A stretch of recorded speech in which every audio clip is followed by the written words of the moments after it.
We are Steve and Jill. Together, we've been buying and reselling land since the 90s. Our data-centric approach leaves our buyers asking, how can you sell it so cheap? Here on the Land Academy Show, We answer that and more.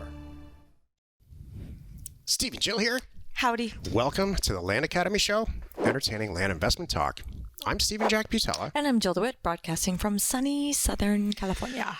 Today, I'm going to talk about, and Jill's probably going to listen, the 2022 and 23 real estate market and what it means for land investors like us.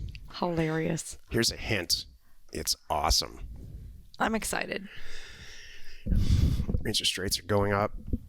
I hope you're going to let me share. Am I going to get to talk today? Yes. Okay.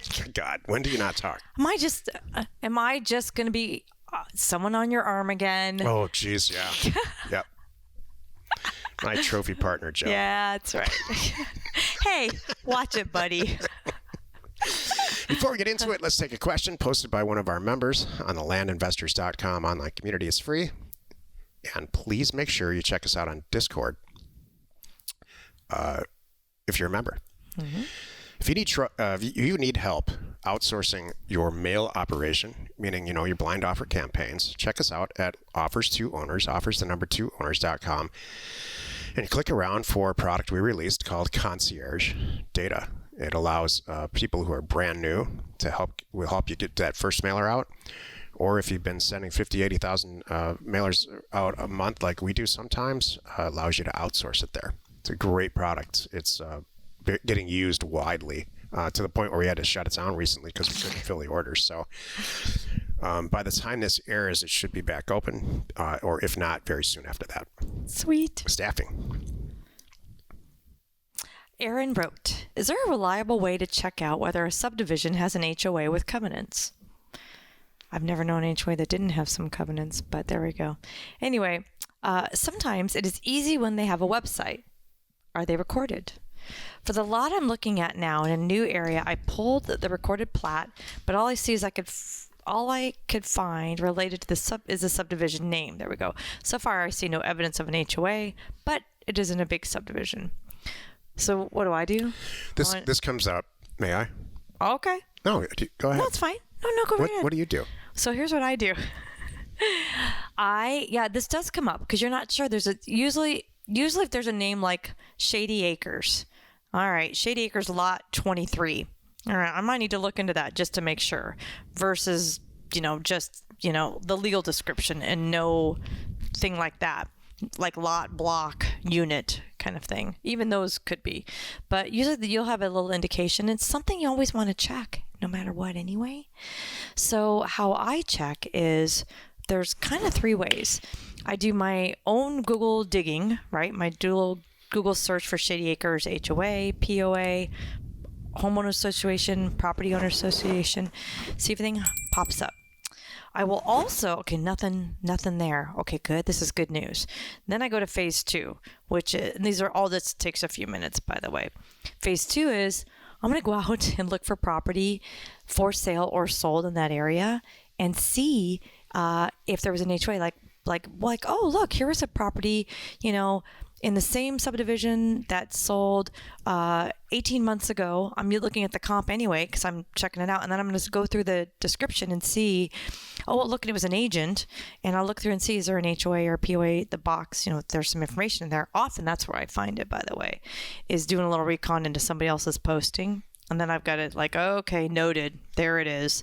And then the third one is always an easy one too. Just call the county and they'll tell you. Did you have a double shot of espresso with some Red Bull in it this morning? Seems like it, but I did work out. Sorry. Here's some background on what Aaron's asking here. Some properties have an HOA, which is an acronym for Homeowners Association. Sometimes it's an LOA, Landowners Association. Or POA. Yeah. So what that is when the person or group or company went in to subdivide a bunch of property, they bought a big piece of property, did the entitlements on it, and now it's a bunch of little lots.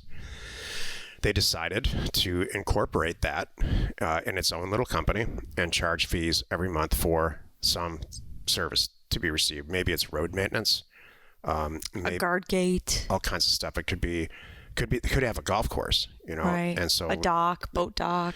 Oh, yeah, exactly. So all those things have to be paid for somehow. So the people that buy the property make a monthly payment to sustain that, whatever the concept is. The vast majority of people who you talk to about this can't stand it.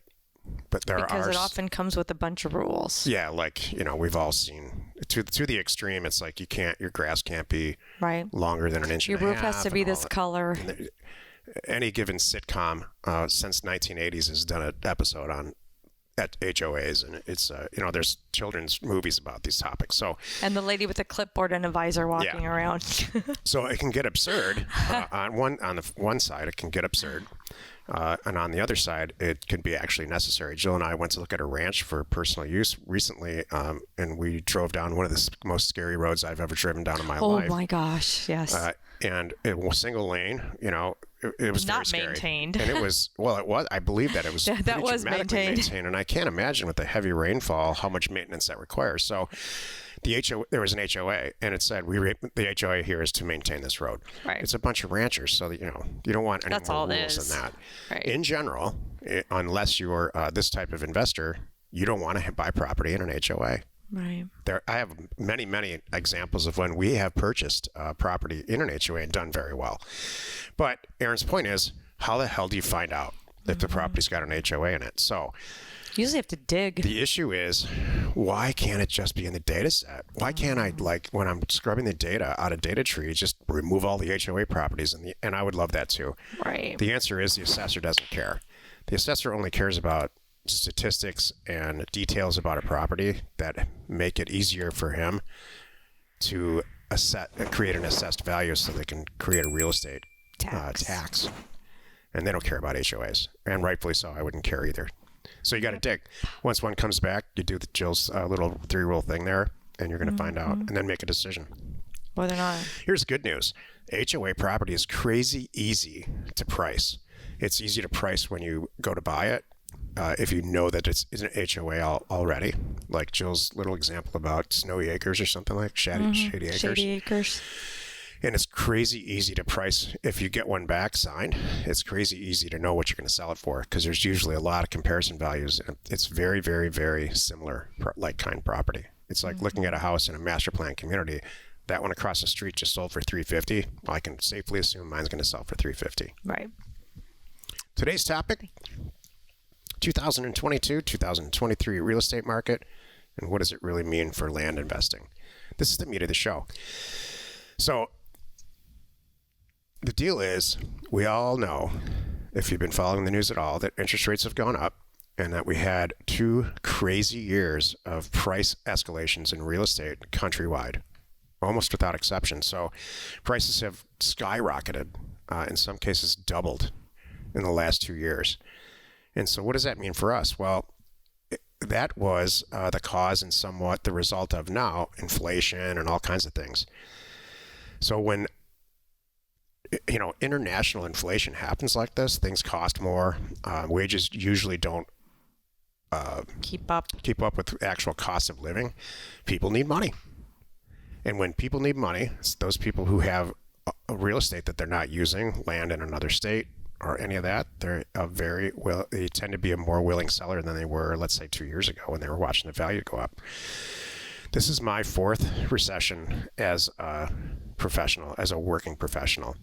And I can tell you that when these things happen, there's people with money that come out of the woodwork, especially in inflationary times. They're planning for it.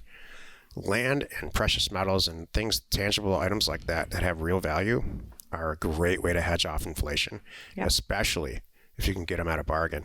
It's nearly impossible to buy precious metals at a bargain. You can buy it when the market's low. It's also nearly impossible to buy stock under publicly traded stock under its value at the time. The only thing you can do is hope that you're buying it low with an upswing. That's just not the case with real estate. We buy real estate that's worth $100,000 for $25,000 regularly because the seller just wants to sell it. And to make this very short and simple, there are way more willing sellers in a recessionary environment like we're going into now than there usually are on an uptick. Same thing with houses. So I was reading this article today along these lines about hold on to your hat because there's a lot more assets are going to be on the market in a great way because a lot of people let's just say it, they hadn't been paying their bills, right? They hadn't. And now a lot of that, with the inflation rates and things, now you got to start paying your bills again, right? All those, what's the kind of thing? The Inflation waivers. rates. No, the waivers are gone, right? So it was talking you have to pay your about mortgage. Well, you do have to do that too, but what I mean. It was talking about there were how do I remember the article? Didn't I sent you a copy of an article, and it was basically saying that people are going to be looking to refi, and with interest rates and the inflation so high, they're not going to be able to afford to refi, and there's going to be more assets coming up. That's what they were. Couldn't agree more. They were. Whoever wrote that, I absolutely agree. There's going to be a lot more acquisition opportunity that we've seen in the last 2 years for us. Right. We are very actively dusting off House Academy. Yeah. House Academy we had for years and years. We still have it, and we never closed it, but it didn't make a lot of sense to buy houses or attempt to buy houses in an undervalued fashion like we're used to. Right. In the last 2 years. So what prompted these last 2 years to make it nuts? Because I think that's important to understand, because every upside's got a downside. It's a whole yin and yang thing. So what happened was COVID happened, and the whole entire world, me included, thought the bottom was going to fall out financially. Right. That didn't happen. What happened was people spent a lot more time on their computers at home. They got the opportunity to work at home and still get paid in most cases. And so the really large employers, namely computer companies, gained a huge amount of value. So, and they tend to have younger workers. So that generation is massive. The millennial generation is the largest generation ever, right, in recorded history. So, and they all, the majority of them, or a material number, let's say, were allowed to work from home, and they realized they didn't have to live in a big city anymore. They could buy houses where they want. So it caused a lot of positive growth in our country from a real estate standpoint. And that has to be offset by a downturn, which is what's about to happen now, and it's already happening. So there will be a lot more property available for us. It's a great thing, a great opportunity. This has happened every single time I've been through a recession. I'm excited too. Happy you could join us today. 5 days a week, you can find us here on the Land Academy Show. Tomorrow's Jack Thursday, and I'm going to talk about the typical classic Land Academy member avatar. Who is the Land Academy member? Who's the typical Land Academy member? You are not alone in your real estate ambition. I bet there are people who can say yes. They are people who can say yes. Exactly. I'm sure about that one. Hey, thanks for tuning in. By the way, this is Wednesday. Tomorrow is Thursday. Tomorrow happens to be the third Thursday of the month. What does that mean for you? We're on Clubhouse. Join us there. On the first and third Thursday of every month, you can find us live on Clubhouse at 12 p.m. Pacific time. So jump on into Clubhouse, go to the Land Investing Club. You will find us there. Follow the club, follow us. You'll get notified, and we'd love to speak with you. We're Jack and Jill. Information, inspiration to buy undervalued property. We hope you found our content valuable, and we appreciate your support. If you have not already, please check out our channel and hit the subscribe button. And your comments and suggestions help us to create the content you're here for. Hitting the like button helps to support our channel's algorithm and gauge your interest for future shows.